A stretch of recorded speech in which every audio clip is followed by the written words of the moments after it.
attend the Jumu'ah prayers anyway. She quickly picked up her baby and stepped anxiously into the masjid, looking to the right and the left.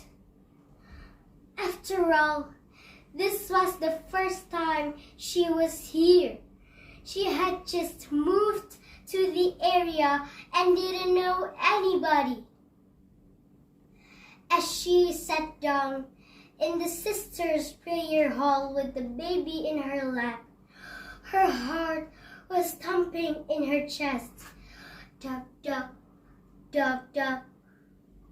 She could feel curious eyes turn in her direction.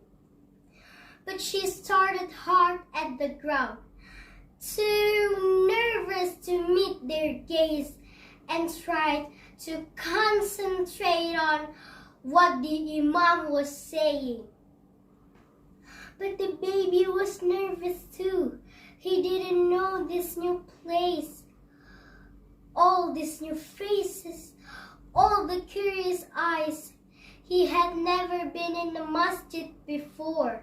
He wanted to go home. She knew her baby would be uncomfortable in the new setting, but she thought she could manage. She herself had not been very practicing all her life, but now that she was a mother herself, she felt the importance of an Islamic upbringing. She was determined to teach her baby all about this religion right from the very beginning. But first, she had to work on herself. She wanted to learn too.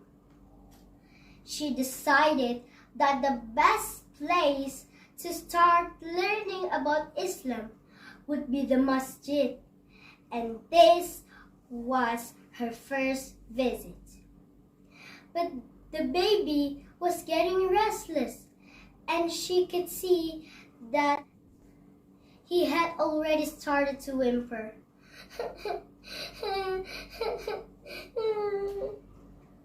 Yet she hoped she could console him long enough to last through the prayer.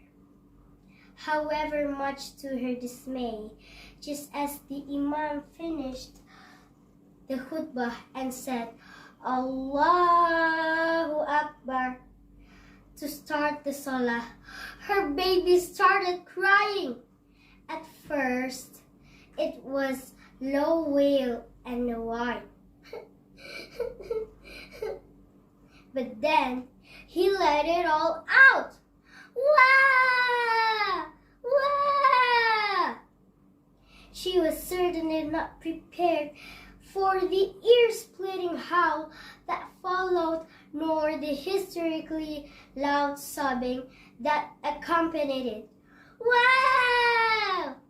Oh, Ya Allah! What a terrible noise he was making. What should I do? She thought to herself, panicking. She didn't want to break her prayer. She tried to pick him up, but he was screaming too much. She felt so helpless. She realized that he was wailing loudly, but there was nothing much she could really do anyway. After all, he was a baby, she said to herself. I am sure they all understand. She wished that the prayer would be over quickly so that she could console her baby and keep him quiet. But before the Imam had hardly finished turning his head to say the salam, they all jumped on her. Why don't you keep the baby quiet? They screamed. Don't you see we are praying? Why did you come to the masjid anyway? Someone muttered, grinning her teeth. Stay home next time. Another one hissed. I'm so sorry, she whispered, with her head bent low, her eyes downcast. She blinked hard to fight back the tears that suddenly welled up in her eyes. She tried so hard to swallow the huge lump in her throat. She thought this was the masjid. This was the place where she and her baby would be welcome. This was the place she wanted to be, to learn Islam and to teach it to her child. How can they be so mean like that? Didn't they realize that it wasn't her fault that the baby started crying? Without saying a single word, she hurriedly gathered her things, picked up her baby, and quickly left the masjid without even once looking back.